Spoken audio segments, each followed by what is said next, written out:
Happy April Fool's Day. It's April 1st, 2025, Election Day across the state for local and consolidated elections, which means your local school board may have seats up for votes, your local township, and even some voter referendum, non-binding and binding, all on the ballot across the state. Be sure to get out there and vote. And it's no joke, even though it is April 1st and April Fool's Day. I'm Greg Bishop. It's Illinois in Focus Daily. We'll get to a couple of different segments here, tackling things like what's going on with the ongoing litigation against gun bans as other states are looking to implement their own. I talked with Ed Sullivan from the Illinois State Rifle Association about that, but also the ISRA putting out a message to the U.S. Attorney General to come to Illinois. So we'll get to that as well. Plus, we've got to talk about Election Day today with all of the different ballot referendum that are on the ballot and the ongoing things that, you've got Attorney General Kwame Raoul challenging President Donald Trump's executive order on election integrity. So something else we'll get to here with Illinois in Focus Daily. I'm Greg Bishop. Like, subscribe, hit that notification bell, and wake up with us as we jockey the news for you this morning. A few things just to touch on. You can go to thecentersquare.com and find more about these issues, and that is, let's get this over here. Go to thecentersquare.com, Illinois, and you'll see that CTU and the Chicago Public Schools seem to have some kind of agreement. So the teachers' union's claiming a tentative agreement with Chicago Public Schools, and if you click through, Jim Talamonte having this, and ultimately showing that the union says that it's a major leap forward in transforming Chicago Public Schools. Negotiations, they've been ongoing for quite some time, but that's something that's going to be developing throughout the day. So something else you can get in your inbox each and every weekday morning. Just subscribe to the newsletter, and you'll be able to get that. All right, so it's Illinois in Focus Daily. I'm Greg Bishop. Like, subscribe, hit that notification bell, and join us each and every weekday morning as we get you what you need to know to start your day. All right, so we'll share the conversation I had with Ed Sullivan from the Illinois State Rifle Association next. It's right here with Illinois in Focus Daily.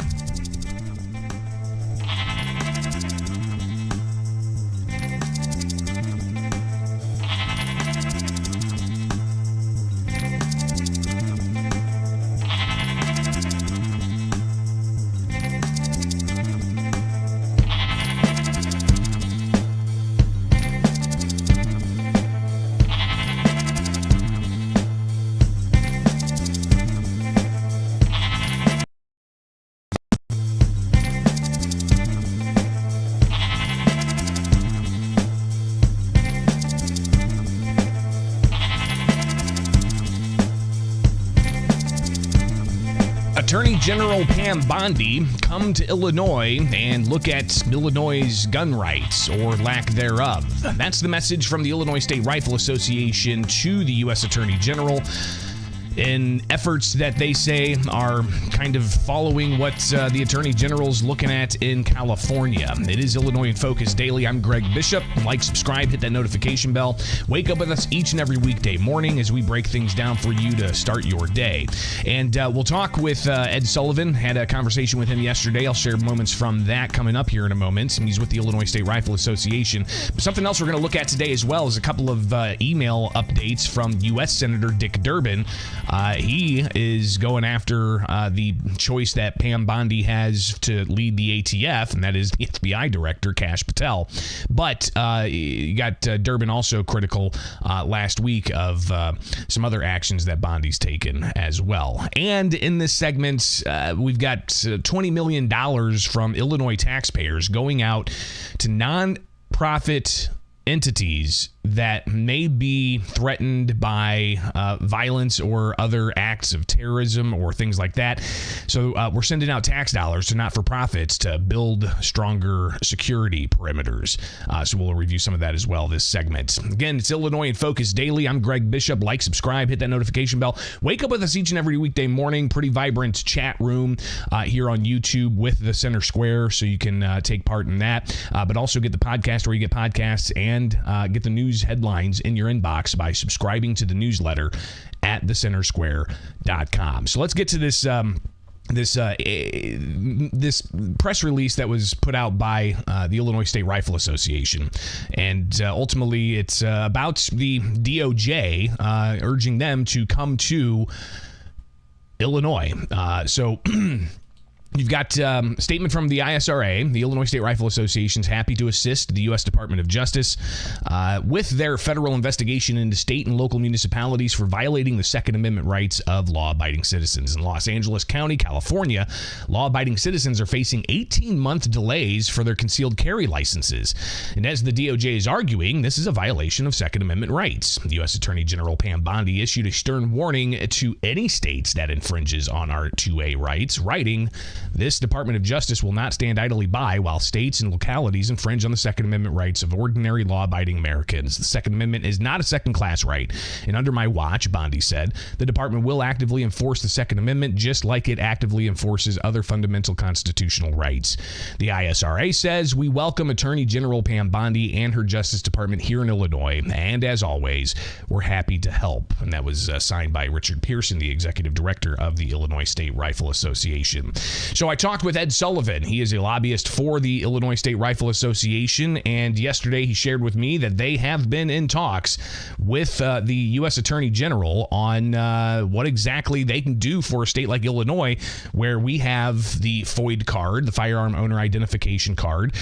You have to wait for state police to issue that, and then if you recall, 2019 going into COVID, we had people who were backlogged by a year or more to get their FOID card re-upped, to just reapply and get it reauthorized. But Illinois State Police said that they just had a backlog, and we reported on that extensively 5 years ago. And I imagine, just asking in the chat room, if some of the people there watching live, what kind of delays have you experienced in getting that permit from the state to exercise your fundamental Second Amendment civil rights of the right to keep and bear arms?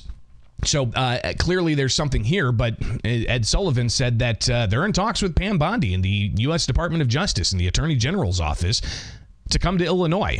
Yeah, we've had some direct talks with the Attorney General's office because of this. They really started looking at other states and the problems that were taking place, and because, kind of a direct contact into the Trump administration, we've asked them to come here. We've asked them to look at, some of the onerous laws that we have. And I talked earlier about this, when you have some Chicago FOPs folks that are really struggling to get their FOID rights back, when the reality is they shouldn't have those problems. I think it's timely that Attorney General Bondi would want to come in and talk to us. Now, once again, she should tackle kind of the most onerous state in the nation when it comes to anti-gun laws. And so we certainly welcome anything that they want to do to kind of look at this process.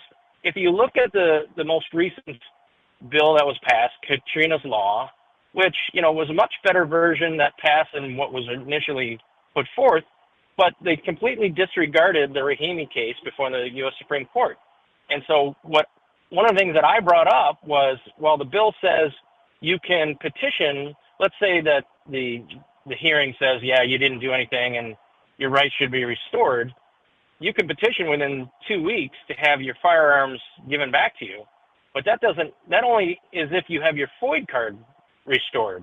And we know you're not going to get your FOID card restored in 2 weeks. And I brought that up in the hearing. I said, hey, you're truly not giving people their rights back because you don't have a system in place to have your FOID card restored, thereby giving your firearm possession rights restored.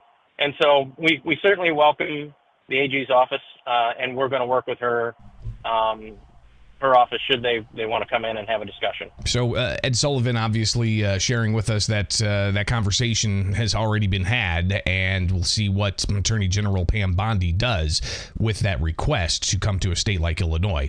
Now, this all while Illinois has pending litigation that the state officials are defending against a bunch of different lawsuits, 4 combined cases in the Southern District, that Judge Stephen McGlynn said, hey, look, the Protect Illinois Communities Act, the law that prohibits the possession and sale of semi-automatic firearms like the very popular AR-15. That law is unconstitutional, but that measure is still waiting in the appeals court. While you've got the U.S. Supreme Court not yet saying whether they're going to take a case out of Maryland that bans semi-automatic firearms. All of this while Colorado recently passed theirs. I got Sullivan's take on yesterday. Still no update from the Supreme Court to take up that case, and what's happening with Illinois' case, and what does this look like moving forward?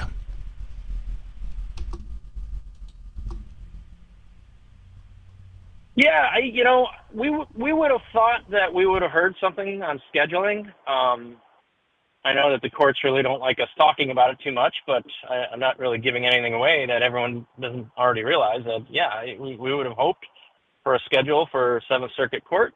So we'll wait on that. I think at this point, other court cases around the country will probably hit before ours, but it's just kind of an odd process that we've been watching. We would have hoped to have something moving along faster than we have, but we're at the whims of the courts, I guess, at this point, and that's fine. You know what? We knew this would be a process. We knew we were eventually going to end up at the U.S. Supreme Court. And that's the ultimate goal, is to have this overturned. And so we work within the process that we have.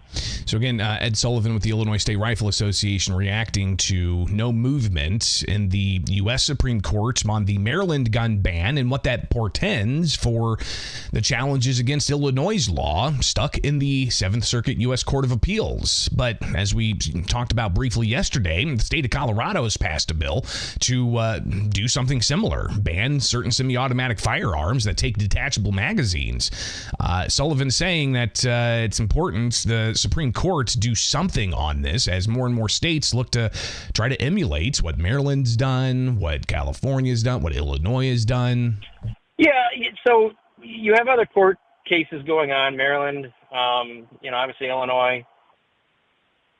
Once again, you're going to see these other states that are doing something that we believe is illegal, that is unconstitutional, but the greatest document in the world hopefully is going to be on our side, and we will get reprieve from what we believe is an unconstitutional law.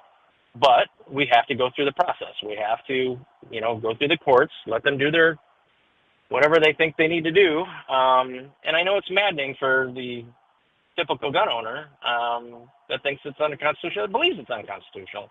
And the reality is, so they passed this so-called assault weapons ban. Did gun crimes decrease? Of course not. It's never been about a semi-automatic weapon. But if that's what makes all the anti-gun politicians feel good, I guess, that's what they got to do. But the reality is that's not going to stop crime. It's not going to stop one crime. And we'll just, once again, have to wait to see how the courts play this out. Now, I talked with Sullivan for several minutes yesterday. So I'm going to have to share with you some of what we talked about with pending legislation at the Illinois State House, where the Illinois Senate is going to hold a committee hearing to tackle a couple of different bills, one about safe storage, another one about a diversionary program for first-time nonviolent felons so that they aren't prohibited from getting a FOID card. So we'll talk about that as well. A couple of bills coming up later on this week. So be sure to wake up with us each and every weekday morning here with Illinois in Focus Daily. We'll talk about that tomorrow as they prepare for that Thursday hearing.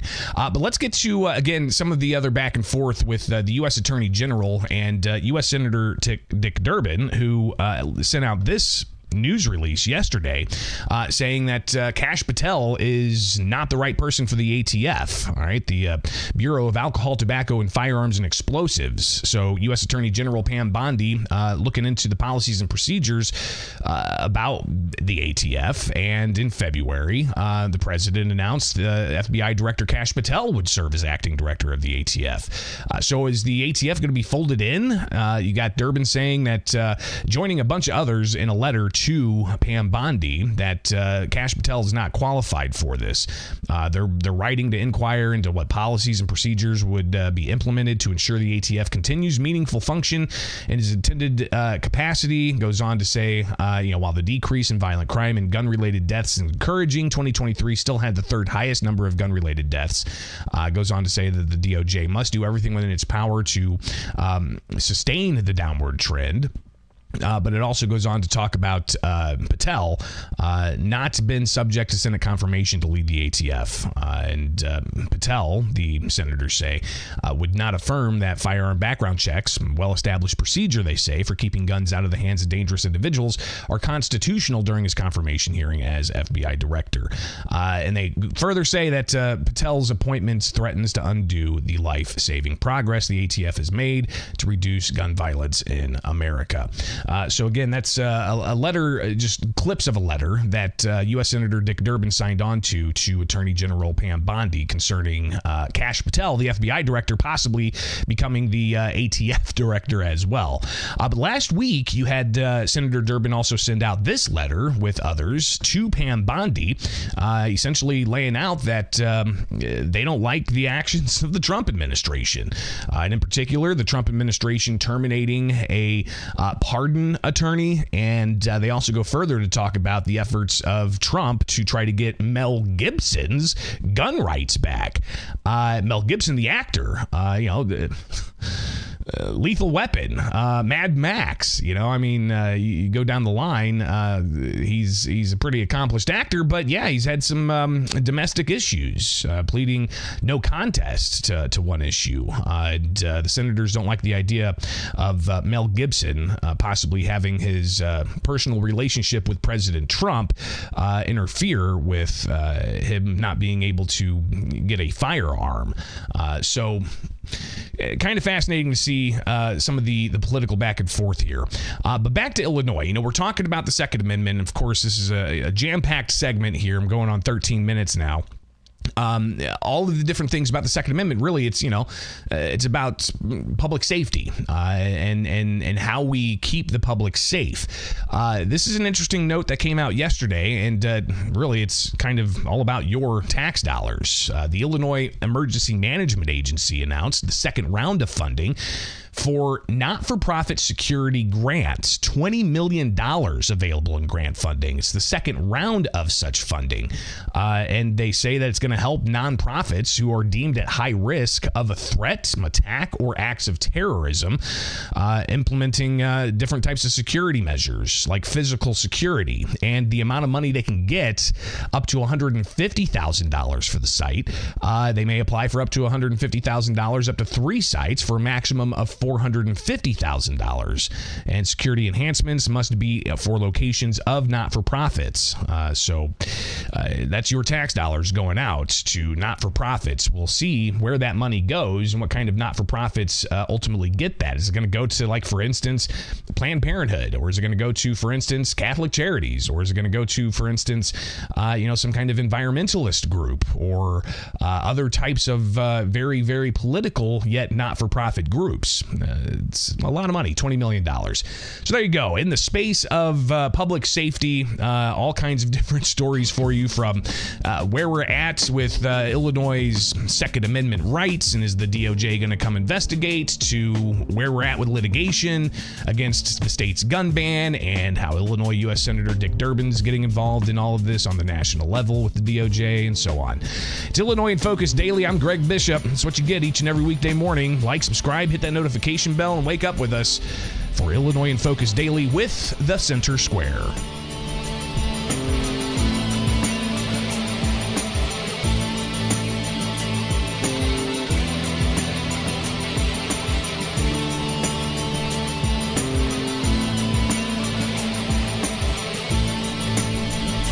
It is April Fool's Day, but here in Illinois and in other parts of the country, it's also Election Day, and elections always come with consequences. In the state of Illinois, you've got people electing new mayors, new board trustees for a township, you've got school board races, you've got all kinds of local issues up for grabs today. Now, voter turnout is expected to be low, it always is with local elections, but we'll have to talk more about this tomorrow to see what kind of outcomes there are across the state of Illinois.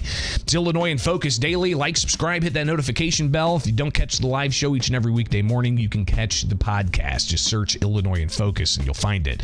But you can also subscribe and get clips of this show and news clips as well from not just Illinois, but across the country with the Center Square on YouTube. And don't forget to get the newsletter in your inbox. Go to thecentersquare.com. All right, so April 1st, you've got elections in Illinois, but a lot of national eyes are on what's going on in Wisconsin with the U.S. Supreme Court, the Wisconsin Supreme Court case up there, which Governor J.B. Pritzker from Illinois donated in that race for the liberal justice, and Elon Musk donating efforts to secure the more conservative Wisconsin Supreme Court justice seat. So that's obviously all eyes are on that because that could possibly change the electoral maps in Wisconsin. But then you've got a couple of U.S. House seats in Florida that are up for grabs after special elections were required when Trump took several Florida congressmen to be part of his cabinet.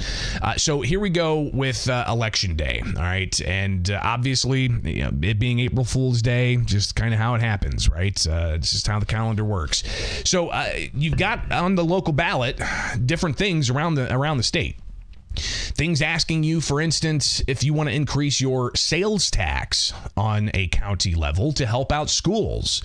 You've got questions about whether or not to consolidate the county recorder office with the county clerk office. That's a question I've got here in Sangamon County on my ballot. And when I leave here, the show, I'm going to go vote really quick and then get right back to work. So I'm one of those election day voters. So a whole host of things, and even the Illinois Policy Institute putting out several things that they say are must watch for today.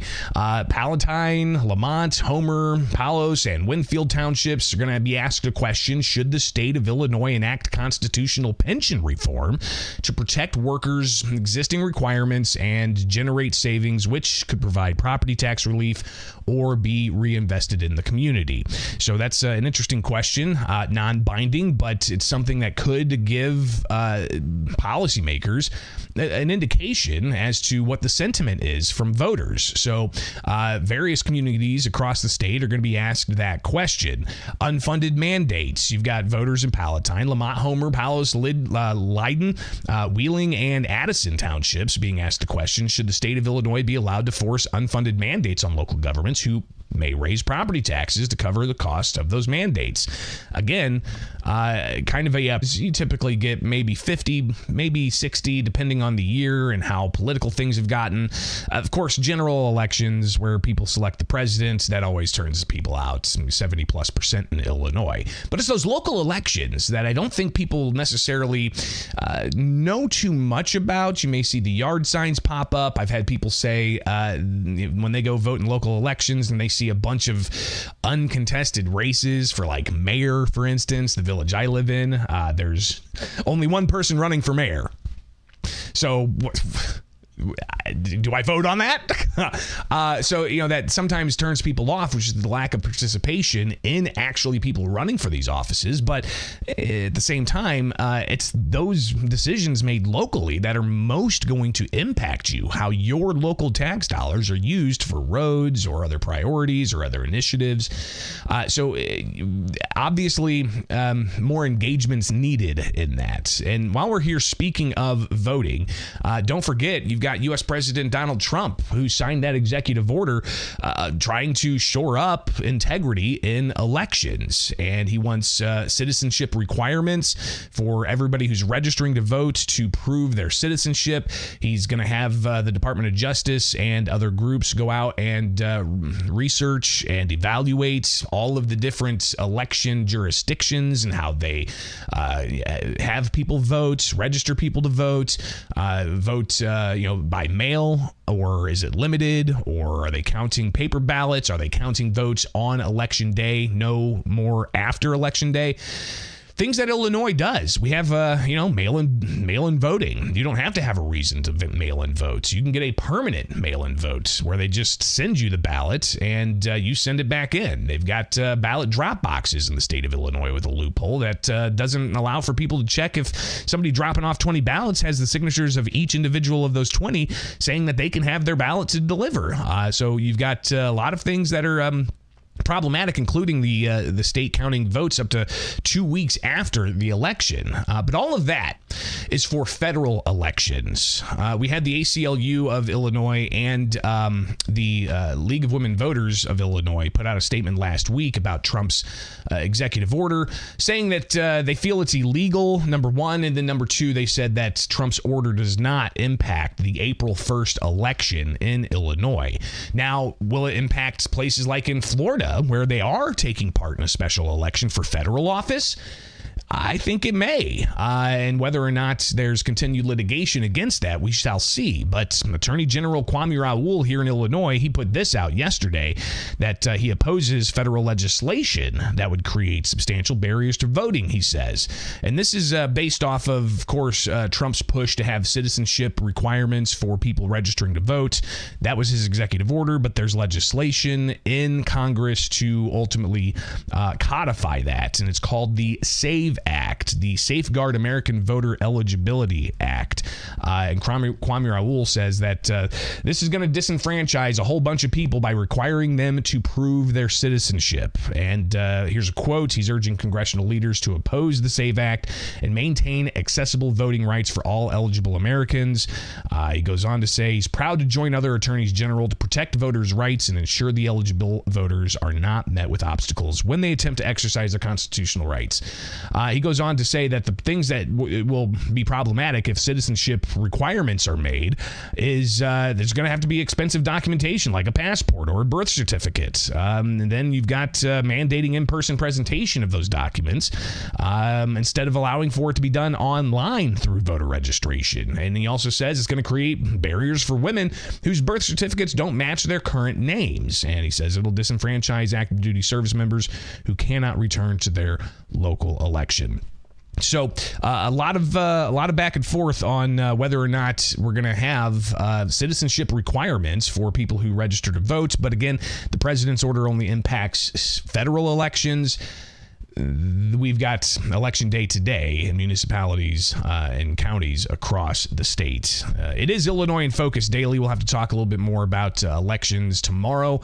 So be sure to wake up with us each and every day with Illinois in Focus Daily.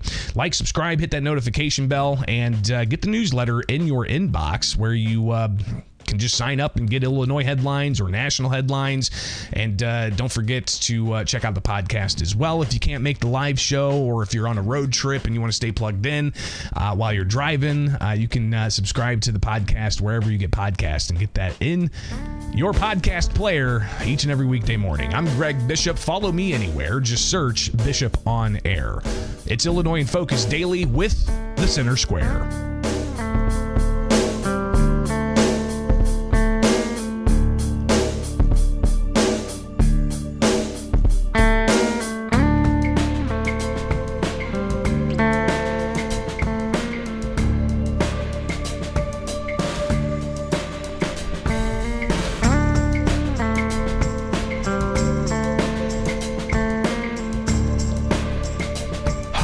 that's all I got for you guys today.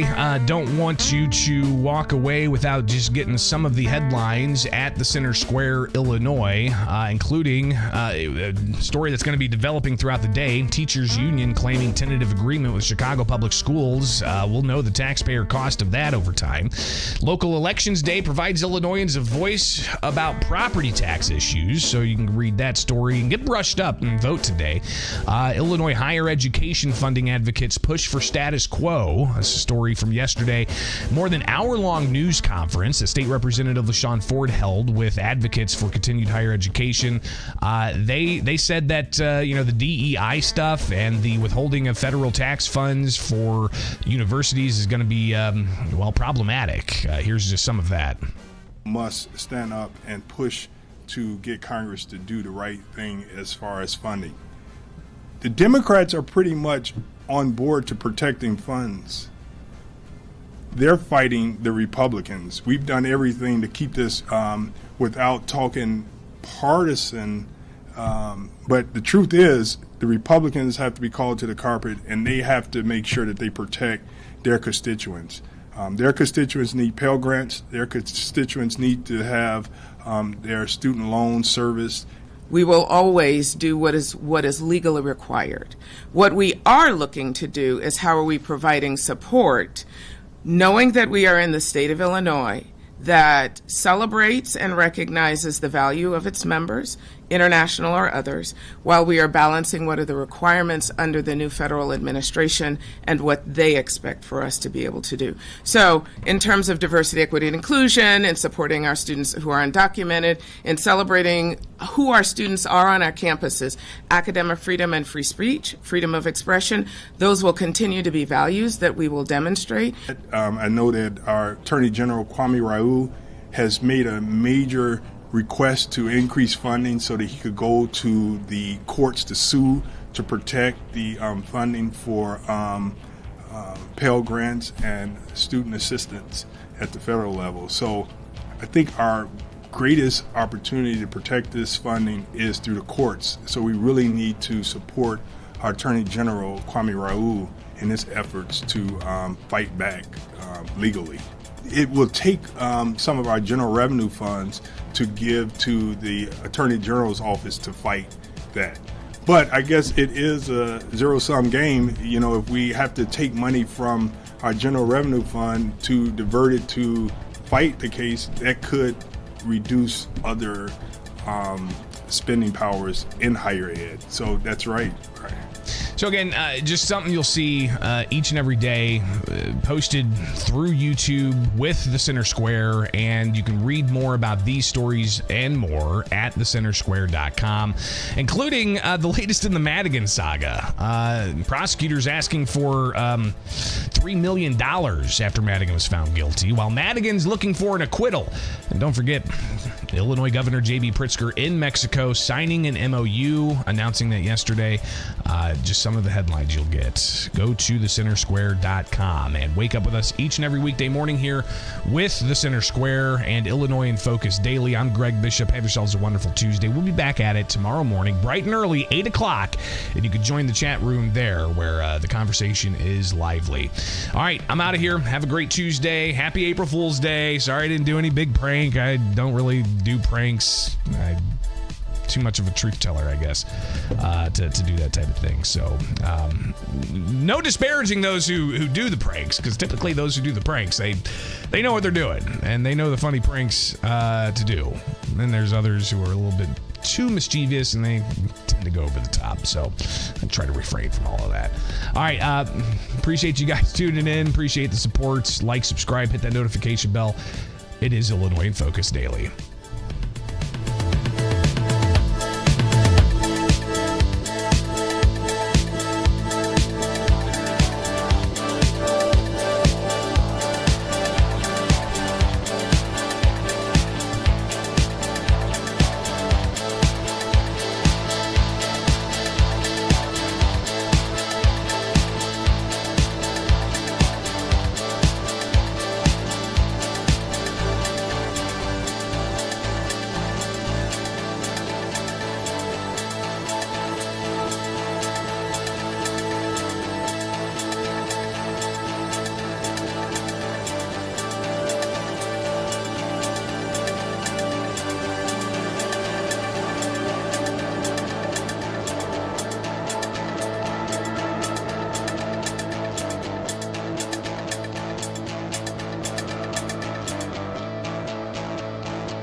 just so people are clear, I mean, obviously, I need to get a haircut. It's getting a little long, and appreciate the recognition of that, guys.